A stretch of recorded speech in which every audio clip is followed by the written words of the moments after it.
सबका स्वागत करती हूँ आपके अपने शो में जिसका नाम है वाह वाह क्या बात है।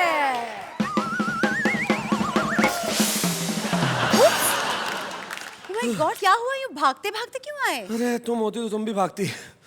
अरे मतलब क्या, ये आजकल के बच्चे भाई पूछो मत क्या किया इन्होंने। क्यों क्यों क्या किया? अरे एक बच्चा छोटा सा घर की घंटी बजाने की कोशिश कर रहा था, बेचारा छोटा सा हाथ नहीं पहुंच रहा था, तो बोला मेरी मदद करो और मैंने घंटी बजा दी। फिर मैंने कहा मैं चलूं, बोले चलो नहीं भागो, जिसका घर है वो पीटने आएगा। आप भी ना, अरे बच्चे शरारतें नहीं करेंगे तो कौन करेगा? बच्चों की छोटी छोटी शैतानियां ही तो हमें ज्यादा अच्छी लगती है। वैसे मैं तो मानती हूँ बच्चे भगवान का रूप होते हैं। आई लव बच्चे। अच्छा, मैं तो अक्सर कहता हूँ 1995 के बाद हमारे देश में बच्चे पैदा ही नहीं हो रहे, हमारे बाप ही पैदा हो रहे हैं। एक बच्चा आम के पेड़ पे चढ़ के आम तोड़ रहा था, तो एक नीचे से आ गया माली, बोले जूते मारूंगा, तेरे बाप से शिकायत करूंगा घर जाके। बोले घर मत जाना, पापा नहीं मिलेंगे। बोले क्यों? बोले पास वाले पेड़ पे वो भी आम तोड़ रहे हैं। ये है आज के बच्चे। लेकिन आज के बच्चों के लिए मैं सिर्फ इतना ही कहना चाहता हूँ कि न जाने ये किस दिशा में जा रहे हैं, और सबसे बड़ा जो इनमें गुण है वो इनकी मासूमियत ही है, और वो हम न छीने तो बेहतर। तब मुझे मेरी कविता की एक पंक्ति याद आती है कि इस जमाने में कुछ तो अच्छा रहने दिया जाए, इन बच्चों को बस बच्चा रहने दिया। क्या बात है, सही कहा आपने। और आज हम इन्हीं बच्चों पर बात करेंगे, और बच्चों पर जो बात करने बड़े आ रहे हैं वो भी माशाल्लाह काफी बच्चे हैं। हम स्वागत करेंगे उनका उस प्रोग्राम में जिसका नाम है वाह वाह क्या बात है। जिनकी नजरों ने दिल चुराया था, उनका बटवा चुरा के मैंने पूछा अपने पड़ोसी से, क्या हमारे पूर्वज बंदर थे? वे बोले तुम्हारे होंगे, हमारे पूर्वज तो अग्रवाल थे। बेटा कहाँ गया था पापा रामलीला देखने? आज क्या देखा बेटा? पापा ताड़का संवाद। फला बता, ताड़का कैसी थी? बिल्कुल मम्मी जैसी थी। ऐसी दी सौगात जो रोज ही मार लात, मैं फिर लाया हूँ बारात, ससुर जी दूसरी वाली दो, मुझे दूसरी वाली दो।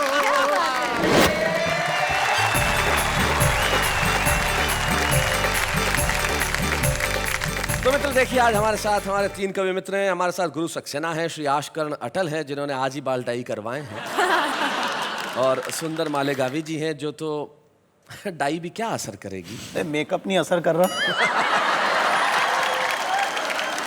आइए हम शुरुआत करते हैं हिंदी कविताओं के इस कार्यक्रम की जिसका नाम है वाह वाह क्या बात है। तो भाई, सुंदर सी महफिल को शुरू करने के लिए एक सुंदर सी एंकर मेरे साथ खड़ी है, और सुंदर सी कविता अगर हमें सुननी है तो सुंदर से वातावरण में, सुंदर ऑडियंस के बीच में सुंदर अल्फाज का प्रयोग करने के लिए क्यों न सुंदर को ही बुलाया जाए। तो सबसे पहले हमारे बीच में है सुंदर मालेगावी।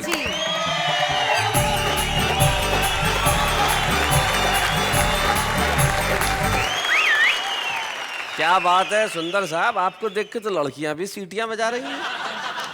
और मैं आपकी जेलेसी भी देख रहा हूँ। ये सर, बच्चों की बात कर रहे थे जी, तो मेरे भी अपने जाती खुद के बच्चे हैं। व्यक्तिगत बच्चे जी, और एक आपकी तरह शरारती भी है। अच्छा, तो मैं सिंगल बार कर रहा था, सोच रहा हूँ थोड़ा सा हाइट बढ़ जाए, तो उसने मेरे बच्चे ने देखा, बोले पापा ये क्या कर रहे हो? मैंने कहा यार मैं हाइट बढ़ाना चाहता हूँ इसलिए सिंगल बार कर रहा हूँ। बोले पापा आप ऑलरेडी लंबे हो रहे हैं। अच्छा। मैंने कहा अच्छा, तुझे क्या समझ में आया? बोले देखिए ना, आपका सर बालों के बाहर आ गया।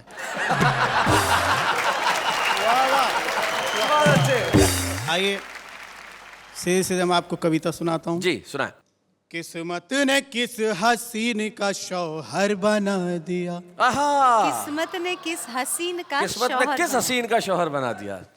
किस्मत ने किस हसीन का शौहर बना दिया, अच्छा भला था साहब नौकर बना दिया।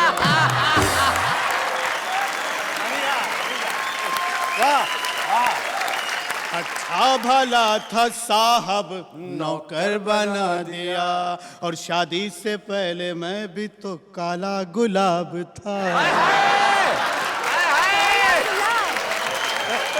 क्या बात है। शादी से पहले मैं भी तो काला गुलाब था, उसकी निगाहे शौक ने गुल्लर बना दिया। अब पहले मैं एक चेक था 18 लाख का। ओहो, 18 लाख का। पहले मैं एक चेक था 18 लाख का, बेगम की ख्वाहिशात ने चिल्लर बना दिया। वाह वाह। आइए एक मतलब 2-3 शेरों जी इरशाद सुनाए। सिर्फ पगड़ी गवा के आया हूँ। अच्छा।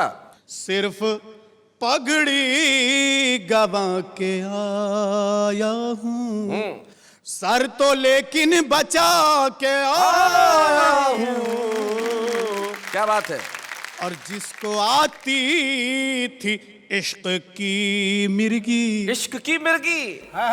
जिसको आती थी इश्क की मिर्गी, उसको जूता सुंगा के आया। और जिसकी नजरें थी मेरी मुर्गी पर, अच्छा। जिसकी नजरें थी मेरी मुर्गी पर, उसको मुर्गा बना के आया। और दोनों बेगम लड़ेंगी परसों तक। दोनों बेगम। दोनों बेगम लड़ेंगी परसों तक, ऐसी पट्टी पढ़ा के आया हूँ। बहुत अच्छे। और जिनकी नजरों ने दिल चुराया था। क्या बात है। जिनकी नजरों ने दिल चुराया था, उनका बटवा चुरा के आया।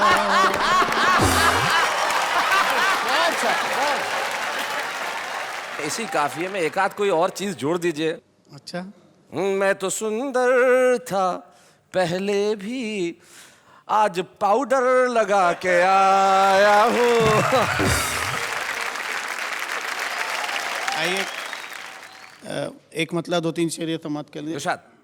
आम खाती रही ओहो। बीवियां रात भर। अच्छा, आम खाती रही बीवियां रात आम भर। खाती रही बीवियां रात भर, मैं उड़ाता रहा मक्खियां रात भर। और दिल जलाती रही सालियां रात भर। दिल जलाती रही सालियां रात भर। साले करते रहे मस्तियां रात भर। क्या बात है। देखते देखते फिर सहर हो गई। सुबह, सहर मतलब सुबह। देखते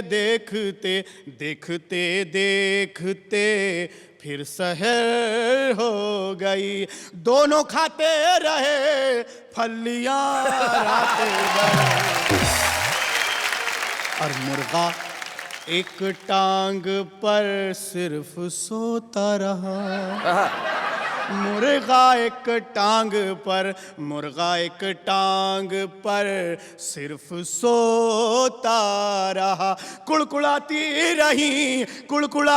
रही मुर्गियां रात भर। के छटपकती रही अब के बरसात में। वाह वाह। छाता टपकती रही छटपकते रहे अब के बरसात में। लेके फिरता रहा गादियां रात भर।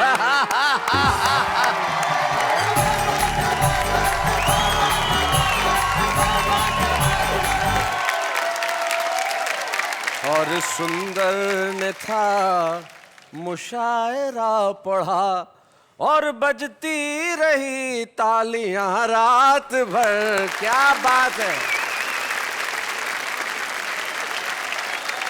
अटल जी क्या कहना चाहेंगे सुंदर जी की शायरी पे? इसमें आदमी करप्ट हुआ मैंने सुना है, लेकिन मक्खियां रात को सोती हैं, कभी उड़ती नहीं है जी। मक्खियां, ऐसी करप्ट मक्खियां आप कहां से लाए? अटल जी क्या है कि ये अपने अपने घर की तासीर होती है। अगर आपके घर की मक्खियां रात में नहीं जागती, इसका ये मतलब नहीं है कि सुंदर जी के घर की भी मक्खियां इसे कहते हैं गुरु का दिमाग। बिल्कुल सही कहा आप। देखिए मक्खियां, मुर्गे, मुर्गी, इतनी बात हुई, ये सब चीजें। और आप कहते हैं हास्य मुश्किल हो गया। बच्चे आजकल हास्य पैदा करते हैं। और वो भी एक छोटी बच्ची आई मेरे पास, आके मेरे को कहने लगी कि एक सवाल पूछूं। मैंने कहा पूछो। बोले एक हाथी है, 12 केले हैं, हाथी ने 11 ही केले खाए, बताओ क्यों? मैंने कहा भाई उसे भूख नहीं होगी। बोले नहीं, एक केला प्लास्टिक का था। मैंने कहा अच्छा। थोड़ी देर बाद फिर लौट के आई, बोले एक हाथी है, 12 केले हैं, हाथी ने एक भी केला नहीं खाया, क्यों? मैंने कहा केले प्लास्टिक के थे। बोले नहीं, इस बार हाथी प्लास्टिक का था। नेहा, तुम क्या कभी बचपन में इंटेलिजेंट थी? Of course. Ask my parents and my भैया. They used to be surprised. मैं क्लास में नंबर 1 आती थी और बहुत सारे प्राइजेस घर पे लाती थी। तो फिर बड़े होके क्या हो गया? Anyways, अब हम जिन्हें बुलाने जा रहे हैं वो काफी इंटेलिजेंट कवि हैं। ये वो व्यक्ति है जिसने जीवन की पाठशाला से बहुत कुछ सीखा और सीख के इस दुनिया को दिया। एक ऐसा हास्य कवि जिसके पास निश्चित तौर पे आज की तारीख में हिंदी हास्य कवि सम्मेलनों में जितने हास्य कवि हैं उसमें सर्वाधिक हास्य कविताएं किसी के पास अगर है तो वो आशकरण अटल हैं। आइए हम इस चिर युवा का स्वागत करें जिन्होंने अपनी उम्र बताने से मना किया है। आशकरण अटल।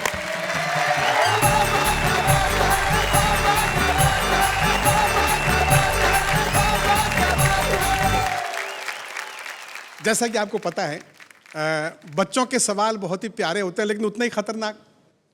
और अब टीवी युग का बच्चा और होमवर्क की पीड़ा वाला एक बच्चा, 4 पंक्तियां देखिए। स्वागत। कि बच्चे ने पूछा होमवर्क करते करते, आदमी शादी क्यों करता है? अच्छा। बाप ने सवाल के वजन को तोला और फिर टालने के लिए बोला, आदमी शर्ट में बटन नहीं टांग सकता ना, इसलिए शादी करता है। अच्छा। बच्चे ने फौरन दूसरा सवाल किया, फिर दर्जी क्यों शादी करता है? आपके सारे बहाने बेकार हैं, मेरा होमवर्क करके दीजिए। इस होमवर्क के लिए आप जिम्मेदार हैं। अच्छा। आपने शादी की तो मैं आया तो स्कूल गया जी। स्कूल गया तो ये होमवर्क मिला। अब ये होमवर्क मैं क्यों करूं?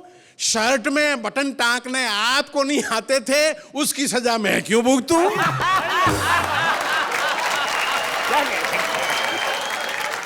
एक आपकी बड़ी प्रसिद्ध कविता है बुफे, उसका एक अंश हम जरूर सुनना चाहेंगे। मैंने बहुत साल पहले एक 5 स्टार होटल में खाना खाया था, उसका एक छोटा सा वर्णन देखिएगा।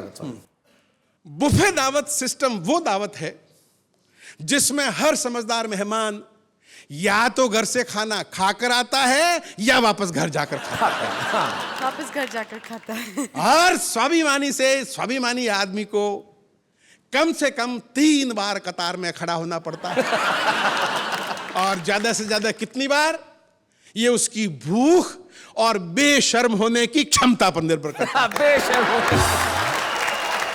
और इतनी बार लाइन में लगने के बाद कोई भला आदमी तो इतना दुखी हो जाएगा कि फिर ठीक से खाना ही नहीं खा पाएगा। जी। और पंक्ति देखिए कि बुफे दावत में कौन सैकड़ों बार खा चुका पुराना खुर्राट बुफेबाज है?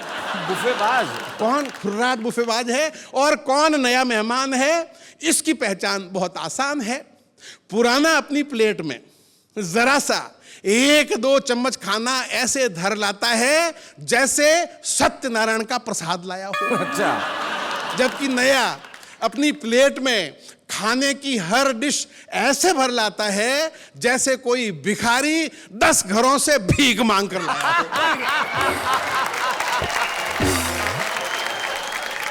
तो मैं भी एक दिन नया नया बुफे दावत में गया। युद्ध क्षेत्र की तरह फैला बड़ा सा हॉल, ऊपर से 5 स्टार होटल का आतंकित माहौल, ढाल और तलवारों की तरह प्लेटों और चम्मचों की आवाजें, और उसमें चक्रव्यूह में फंसे अभिमन्यु स्वामी। अच्छा। मैंने कूपन लिया तो ऐसा लगा जैसे खाने का लाइसेंस मिल गया। खैर मैंने थोड़ी सी सलाद, थोड़ी सी चटनी ली, 1 चम्मच पनीर, 1 चम्मच दाल मखनी ली, 1 रसगुल्ला और 2 पूड़ियां ली तो देखा कि प्लेट तो भर गई। अच्छा। अच्छी अच्छी सब्जियां तो रह गई जी। अब पीछे लंबी कतार, आगे फिल्म उतारता वीडियो कैमरा।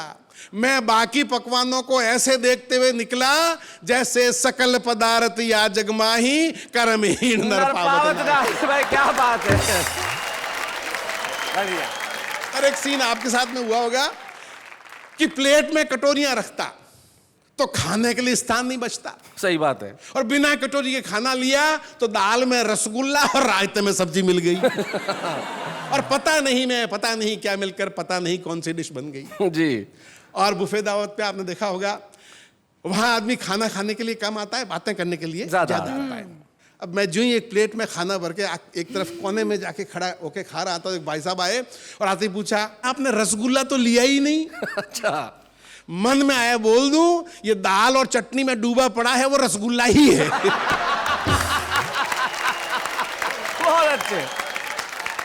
अंतिम पंक्तियां, वाह रे बुफे तेरी बलिहारी, उल्टी ही रीत है सारी, बचपन में गांव में सीखा था कि खाना हाथ धोकर खाओ, जूते उतार कर खाओ। क्या बात है? खाते खाते बातें मत करो और खाने के बाद अच्छी तरह कुल्ला करो। जी। उस दिन वहां सब बिना हाथ धोए और जूते पहन के खा रहे थे, खाते खाते बातें भी किए जा रहे थे और खाने के बाद मेरे बेटे किसी ने कुल्ला नहीं किया। क्या बात है। भारतीय संस्कृति में ऐसों को गंवार कहते हैं। क्या बात है। उस दिन 5 स्टार होटल में पता चला वहां कुल्ला करने वालों को गंवार समझते हैं। क्या बात है। वाह वाह वाह वाह वाह वाह। ये कविता जो अटल जी सुना रहे हैं, ये छत्तीसगढ़ में 11वीं कक्षा में हिंदी के पाठ्यक्रम में पढ़ाई जाती है, तो हमें लगता है आपको वो कविता जरूर सुनानी चाहिए। बहुत खूब। कविता का शीर्षक है, क्या हमारे पूर्वज बंदर थे। घर में पाते ही एकांत मैं रटने लगा डार्विन का सिद्धांत। हमारे पूर्वज बंदर थे, हमारे पूर्वज बंदर थे, और जब मैं रट रहा था तब पिताजी अंदर थे। बहुत अच्छे। तब पिताजी अंदर थे, वे आए और चिल्लाए, ये क्या बकता है, पूर्वजों को बंदर कहता है।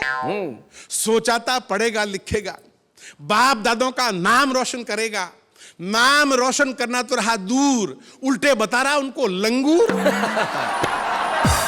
पिताजी ने खींच के एक हाथ दिया। मैंने डार्विन साहब को याद किया कि आप तो मर गए, मेरी जान को मुसीबत कर गए। जी। बंदर को पूर्वज मानू तो घर में पिटाई और ना मानू तो स्कूल में धुलाई। जी। मैंने सोचा सबसे पूछा जाए और फिर किसी नतीजे पे पहुंचा जाए। मैंने पूछा अपने पड़ोसी से, क्या हमारे पूर्वज बंदर थे। वे बोले तुम्हारे होंगे, हमारे पूर्वज तो अग्रवाल थे। बहुत अच्छे। पंक्ति देखिएगा जी। कि दादाजी एक दिन सायंकालीन आम के एक भयंकर शौकीन अपने मित्र राम दुलारे के संग बाजार को गए। आम का दाम सुन राम दुलारे राम को प्यारे हो गए। दादाजी मुंह लटकाए घर वापस आए। मैंने दादाजी से पूछा, क्या आदमी पहले बंदर था।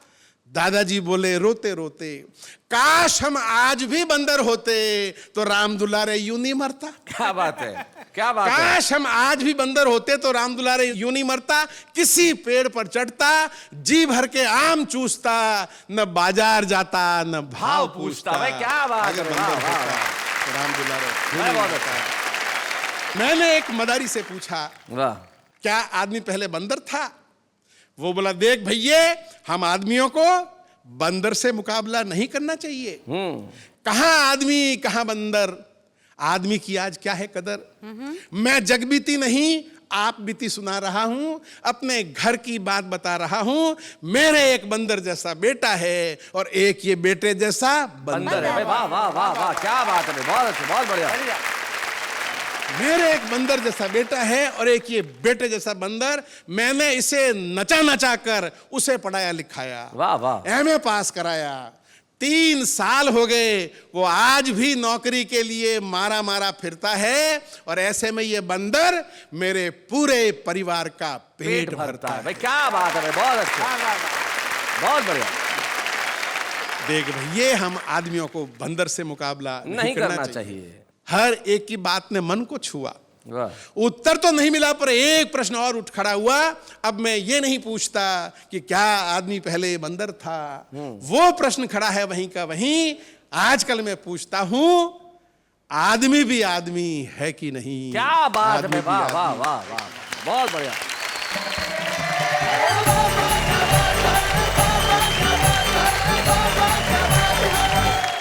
जैसे आप बुफे की बात कर रहे थे, तब जब लोगों के घर में खाने जाते हैं कुछ डिनर विनर पे, तो कई किस्से हो जाते हैं। मैं साउथ इंडिया में गया तो मेरे एक मित्र के घर खाना खाने गया, तो उन्होंने अपनी पत्नी को पहले ही समझा दिया था कि मुंबई से आ रहे हैं तो उनका लैंग्वेज थोड़ा सा हिंदी बोलते हैं, तो उनको आप हिंदी में कहिएगा खाइए खाइए शर्म मत कीजिए। उन्होंने अपनी साउथ इंडियन बीवी को बता दिया खाइए खाइए शर्म मत कीजिए। अब मैं गया, जैसे ही खाना खाने के लिए बैठा, वो आई, खाओ खाओ शर्म तो है नहीं। अब ऐसे में क्या किया जाए साहब?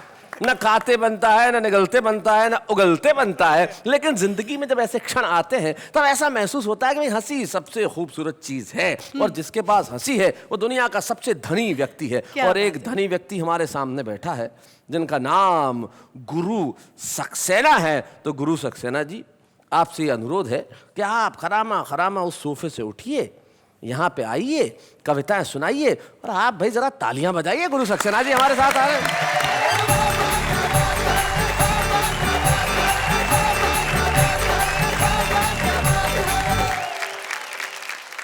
हमारे अटल जी बड़े कवि हैं, लेकिन हमारे हिंदी साहित्य की परंपरा में किसी ने भी सूर्य को कोई उपमा नहीं दी आजकल जी।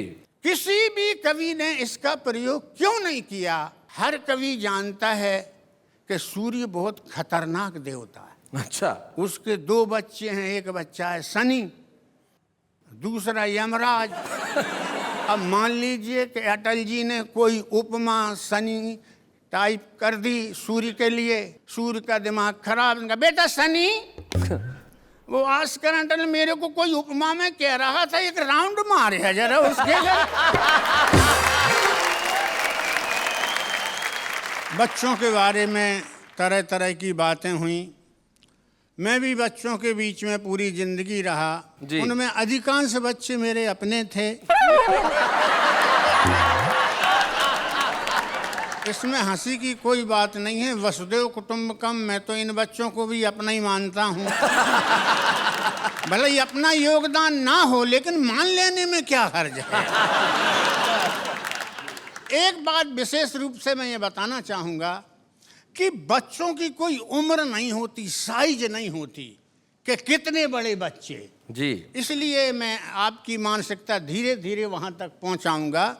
एक बच्चे का उदाहरण कि पिताजी आप जानते नहीं हैं कैसे पढ़ता हूँ, मानते नहीं हैं। हाँ, आप तो जबरदस्ती पढ़ाना चाहते हैं, शिक्षा के क्षेत्र में बढ़ाना चाहते हैं। जब मैं रहता हूँ क्लास में, मास्टर रहते हैं पास में, प्रश्न पूछते जब नहीं बनता है, तुम्हारा बेटा तब शिक्षक से सुनता है, सक्सेना पढ़ने में बहुत ही कच्चे हो, पढ़ोगे का खाक गधे के बच्चे।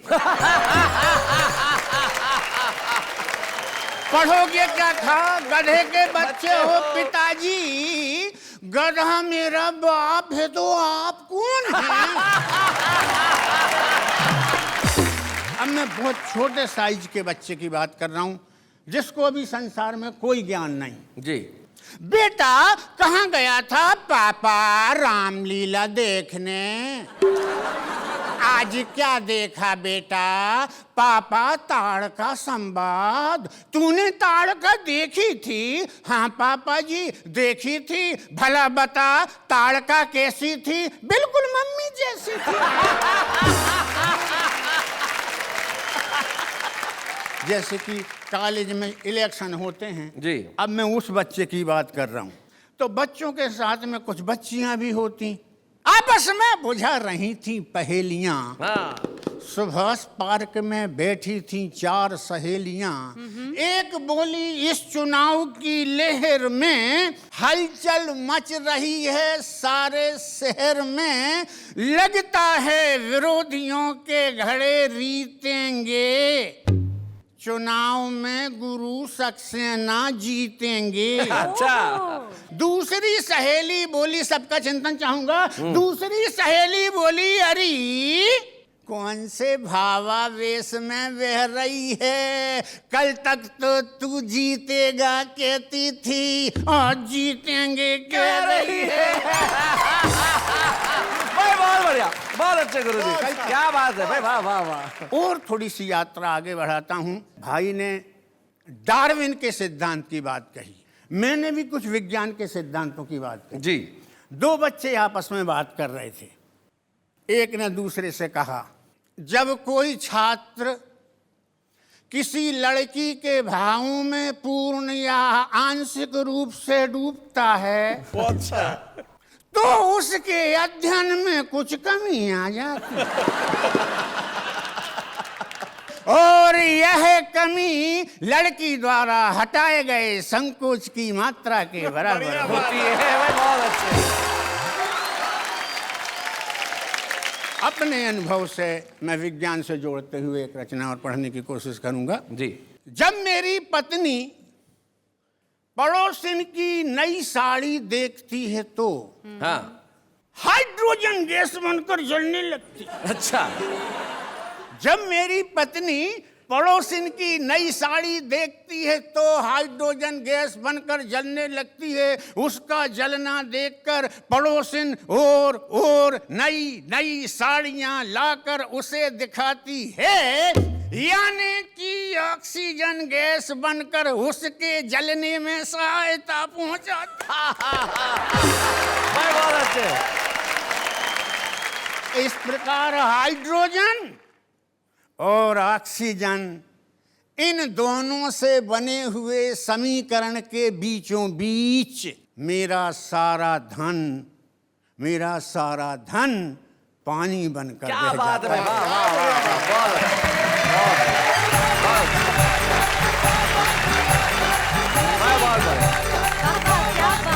अच्छे।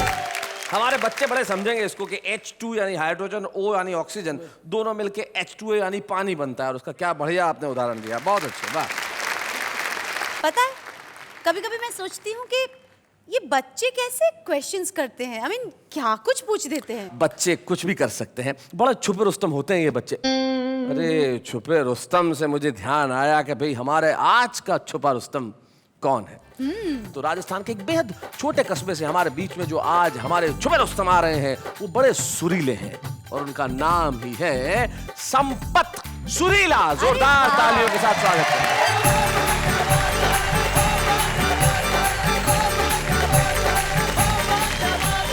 देश के बड़े बड़े कवि यहाँ विराजमान है, और वाह वाह क्या जोड़ी है, बहुत ही लाजवाब जोड़ी। भगवान ये जोड़ी सलामत रखें। मैं चूंकि पति पत्नियों पर बात किया करता हूँ, मैं आपको बताऊं सच्ची घटना। एक बार एक आदमी की शादी हुई साहब। अब शादी हुई तो हुई, लेकिन उसके 6 के 6 साले, 6 के 6 पहलवान। अब 6 पहलवान भाइयों की इकलौती बहन, वो भी पहलवान नहीं, तो वो मरियल सा आदमी, जैसा वो कहती करता, जैसा वो नचाची नाचता। लेकिन आखिर मर्द का बच्चा था। एक दिन पत्नी ने गलती कर दी और उसने जोरदार उसको डांट दिया। वो रोते रोते अपने पहलवान भाइयों के पास गई कि तेरे जीजा ने मुझको डांटा। तो उन्होंने कहा, उस मच्छर की इतनी हिम्मत, तू जा घर पे और उसको भेज। वो घर जाके अपने पति से कहती कि मेरे भाइयों ने तुम्हारे लाड प्यार करने के लिए बुलाया है, आप वहां जाइए। वो दामाद की तरह सज सज कर जैसे ही ससुराल पहुंचता है, 6 के 6 पहलवान भाई उसके ऊपर टूट पड़ते हैं, उसका कचूमर निकाल देते हैं। थके हाल फटे हाल वापस घर आता है। पत्नी पूछती है क्या हुआ, तो पति जवाब देता है जी, हर पप्पू की मम्मी तेरे भाई कसाई है, दया नहीं आई, कर दी ठुकाई, अंग अंग तोड़ा मेरा, कर दी धुनाई, कर दी पिटाई।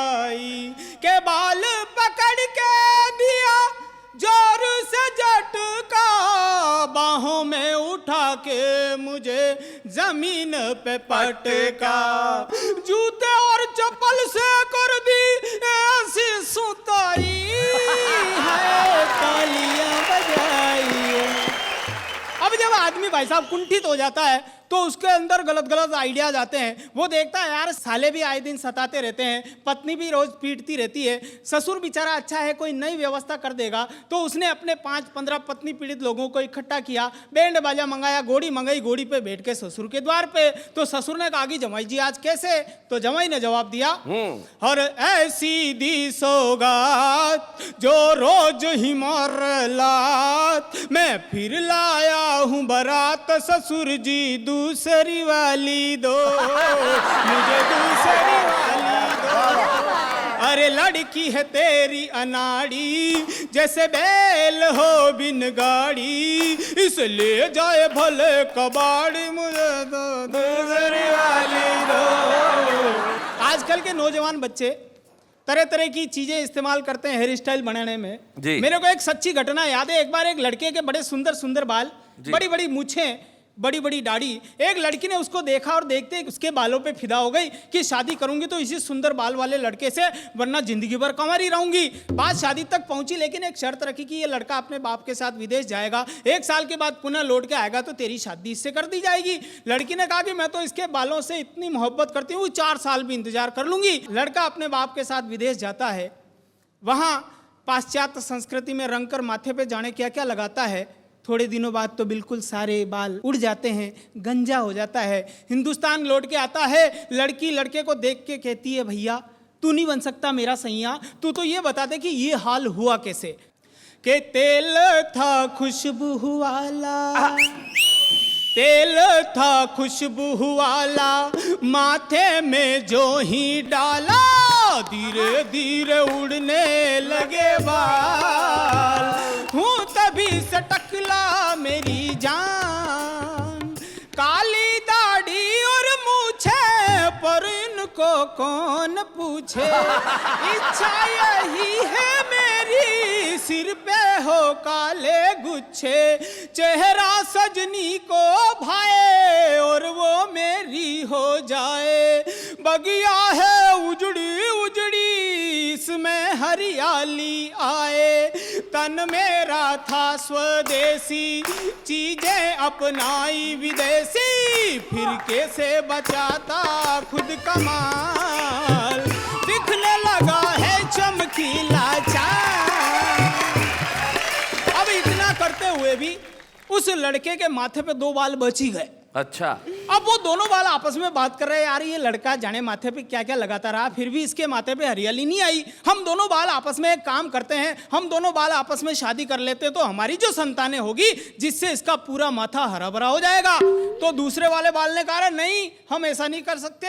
कि क्यों? क्योंकि हमारे हिंदुस्तान में बाल विवाह करना कानूनी अपराध है। एक पेरोडी और निवेदन करता हूं, हमारे देश के राजनेता के फांकते रहते हरदम शेखी बगारे, भोली भाली जनता को गर्त में उतारे, भोली भाली जनता को गर्त में उतारे, तेरे भ्रष्ट भ्रष्ट वादे गणतंत्र को हिला दे, गणतंत्र को हिला दे, तेरे भ्रष्ट भ्रष्ट वादे।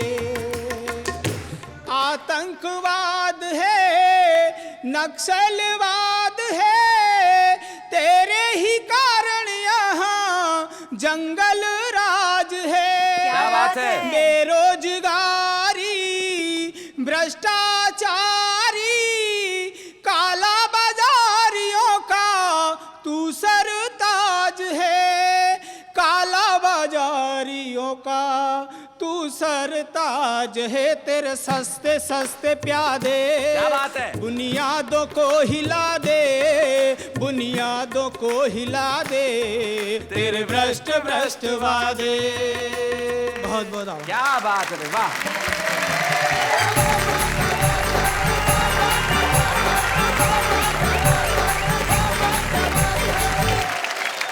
संपत बहुत बहुत बधाई आपको। जिस तरीके से आपने सुनाया, आपने जीवन के कई रंगों को जी। छुआ।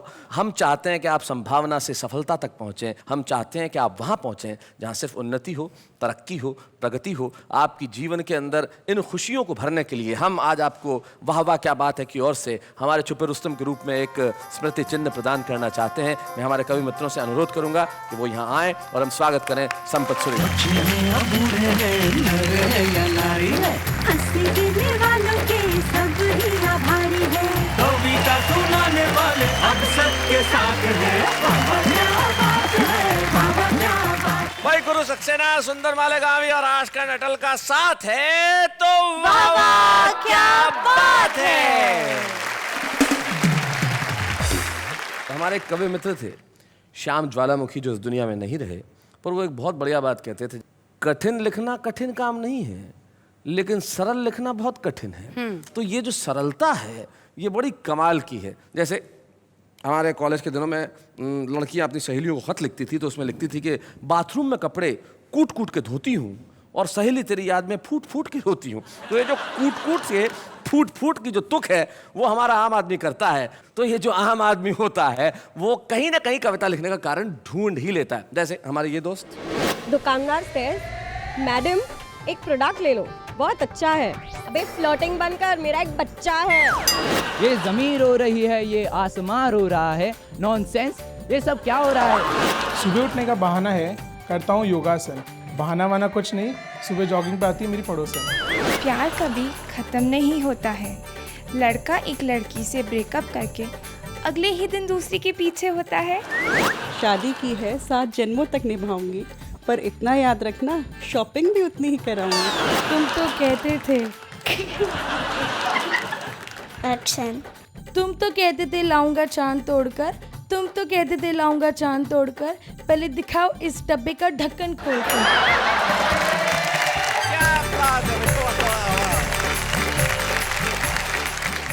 वाह वाह इस हिम्मत के लिए। आम आदमी तो आम आदमी है, जो जैसा सोचेगा वैसा कहेगा, और असलियत तो वही है कि जैसा दिखता है अगर आदमी वैसा ही लिखता है तो वो सच है। जैसे अटल जी वो आदमी है जो किसी भी जगह से कुछ ना कुछ इलाज निकाल लेते हैं। जैसे एक बार एक भयानक डकैत इनके घर में घुस गया और पिस्तौल दिखाई इनको और भाभी जी दोनों को, और दिखाई और बोला सब कुछ दो नहीं तो गोली मार दूंगा, मार ही दूंगा गोली, बताओ अपना नाम क्या है। तो नाम बताने का भाभी ने कहा देखो देखो छोड़ दो जी, मुझे छोड़ दो, मेरा नाम सविता है। तो बोले छोड़ दिया। अरे अटल जी बड़े आश्चर्य में आ गए, बोले कैसे छोड़ दिया? बोले मेरी माँ का नाम भी सविता है और जिसका नाम मेरी माँ के नाम से मिलता हो मैं उसको कोई नुकसान नहीं पहुँचाना चाहता। तो अटल जी बोले कि नाम तो मेरा भी सविता है, लोग तो मुझे प्यार से अटल कहते हैं। तो आशकरण अटल, इनके जीवन की उपलब्धियों में एक उपलब्धि ये है कि छत्तीसगढ़ प्रदेश में 11वीं कक्षा में इनकी कविता पढ़ाई जाती है। ये ताली बजाने वाली बात है। ये अलग बात है कि ये खुद 10वीं पास है। भाई अटल जी मजाक की बात अलग है, हम आपसे मजाक कर लेते हैं कि आप सिर्फ 10वीं पास है, लेकिन सचमुच आपने जिंदगी की इन स्कूलों में जो सीखा है वो अद्भुत है। और हम चाहते हैं कि वाह वाह क्या बात है कि इस मंच पे हम आज आपको सम्मानित करें। तो आइए हम मिलकर सम्मान करते हैं आशकरण अटल का जोरदार तालियों के साथ।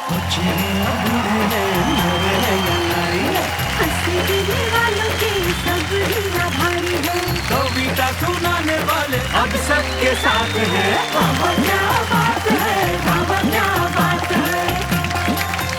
आशकरण अटल जी के सम्मान के अवसर पर आज उनके परिवार के सदस्य उपस्थित हैं। उनका पोता दिग्विजय, उनकी बेटी महिमा और उनका भतीजा महिपाल। तनु, तुम्हारे दादाजी को तुम घर में क्या कह के बुलाते हो? जीसा। जीसा। जीसा इतने हंसी की बातें सुनाते, तुम्हें कभी कुछ जोक वोक सिखाया कि नहीं इन्होंने? मैं एक बार एक मास्टर अपनी क्लास को पढ़ाता है, बोलता है कि दिल्ली में कुतुब मीनार है। अच्छा। तो एक बच्चा सोता होता है, वो बोलता है कि हे तुम सो रहे हो, उठो, आज तुम्हारा पहला दिन है और पहले दिन में सो गए। हाँ। तो वे बोलता है कि नहीं सर, मुझे थोड़ी नींद आ गई थी ना, तो मैं थोड़ा आधा सो रहा था और आधा जाग रहा था। तो बोलो मैंने अभी क्या बोला? सर आपने बोला कि दिल्ली में अभी कुत्ता बीमार है। बहुत अच्छे। महिमा, आपके पिता कवि हैं, तो कभी कुछ ऐसी घटना हुई जो इनके बारे में बड़ी रोचक हो? कवि है तो ह्यूमर तो रहता ही है। तो पापा की डांट में भी ह्यूमर है और पापा के प्यार में भी ह्यूमर है। अच्छा, डांट में भी ह्यूमर है, कैसे? वो ऐसे कि स्कूल में सारे सब्जेक्ट्स में मुझे बहुत अच्छे मार्क्स मिलते थे, हिंदी को छोड़ के। हिंदी को छोड़ के? अच्छा। तो जब मैं घर आती थी उनको बोलती थी तो ये मुझे बोलते थे कि क्या बेटा तू हिंदी का खाती है, हिंदी का पीती है, हिंदी के ही कपड़े पहनती है और हिंदी में ही सबसे कम नंबर लेके आती है। बहुत अच्छे। महिपाल, आप क्या कहना चाहेंगे अपने जीसा के बारे में? कहते हैं कि कवियों की, लोग कहते हैं कि भाई इनकी इनकम क्या होगी, क्या है। बाकी सबसे रॉयल कवि है, रॉयल्टी से जिए जी। घर में भी वैसे ही और बाहर भी वैसे ही। इसमें कोई शक नहीं कि आशकर अटल बड़े शाही आदमी हैं। तो आइए मिलके हम एक बार कहते हैं वाह वाह क्या बात है। जाते जाते एक कवि की दो पंक्तियां मुझे याद आती है जो मुझे बड़ी खूबसूरत लगती है। वो कहते हैं कि नींद में जैसे बच्चा हंस दे, काश के ऐसे दुनिया हंस दे।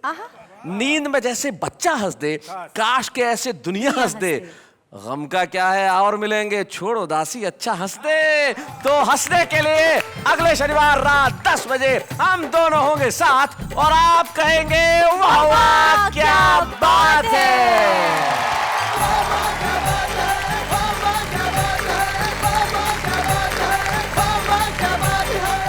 ऐसे और भी मज़ेदार वीडियो के लिए हमारे चैनल को लाइक, शेयर और सब्सक्राइब करें।